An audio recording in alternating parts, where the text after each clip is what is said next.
We all have those nostalgic childhood memories. You know, the ones where we napped and shoved crayons up our nose? Which I recently learned was only me. I have this one specific memory which I think really defines my childhood. It was in kindergarten, and this boy stole my grapes, so I threw a chair at him. No, but I had a reason. I wasn't like a terrible human being or anything. I'm what's known as a third culture kid, which basically means that you grew up in a culture different than your parents, or any similar situation really. My whole life I've been told that I've been lucky to have been third culture, and I agree. I've lived in many countries, and because of that, I'm culturally fluid. I can adapt from customs to traditions easily. From a young age, I've gotten to experience different foods, languages, dances, religions from various countries. But everything has a flip side. One of the main things I struggled with being third culture was language. I never had the right words. Whenever I first moved into a new country, I usually never knew what was going on. Never. I was also really passionate by a kid. I was one of those kids, by first grade, I had 3 husbands. And they all knew about each other. But little did I know that being passionate wasn't the greatest thing for me. I would make these amazing friends over the course of 1 to 2 years, and I would be forced to walk out on them. Which wasn't the greatest thing, I'll admit. A lot of the times, I think it was one of the hardest things I had to endure. Well, yeah.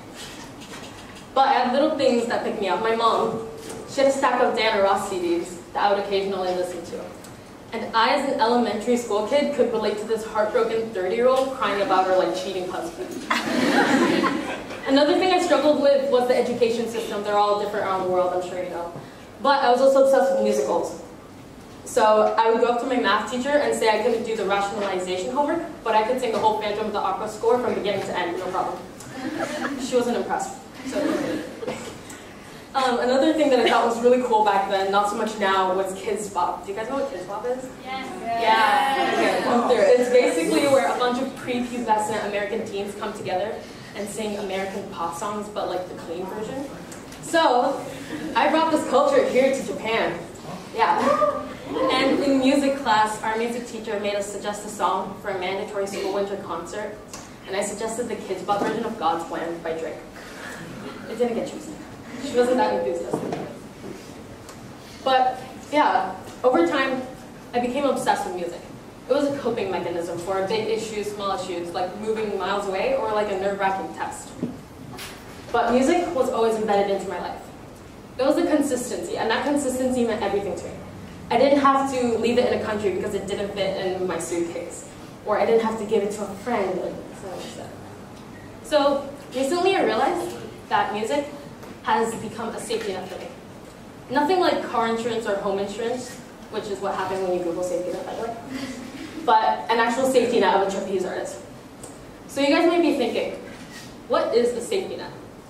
And a safety net is something that you're always going to be comfortable with. It's something that's always going to be constant in your life. And because it's constant, it's always going to be something natural to you. And a safety net is whatever you want it to be. Whether it be a hobby, an interest, it could be swimming, painting, ASMR, your mom. These are all options for somebody's safety net.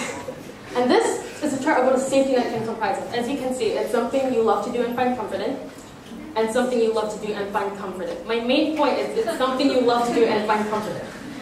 The best part about a safety net is that everybody has one. It's just so prevalent in your life, you tend to overlook it. Okay, let's take a moment. Okay, guys, ready? We're gonna find everybody's safety net if you don't already know. Like, take a deep breath in. Okay, think of something you love. Think of an activity you love. Think of a movement you would passionately advocate for. Think of something you do on a daily basis that is just so natural to you, you don't even have to think twice about it. Think of something that feels like home.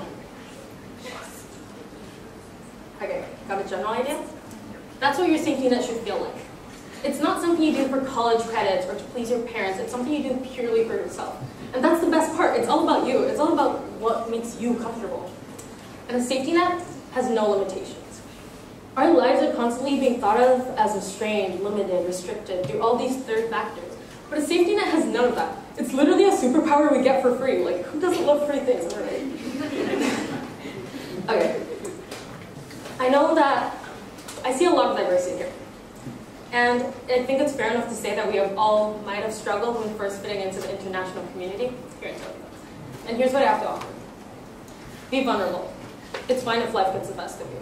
I speak from experience when I say to trust your safety net.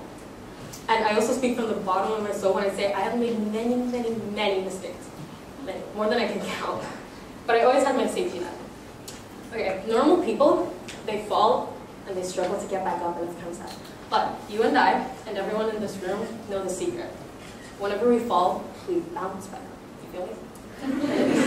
It even sounds more fun, just like bouncing off your safety net. Okay. Just to wrap things up, the main difference between the chair-throwing child and the teen on stage today is that she finally learned to embrace her safety net. And so can all of you. Thank you.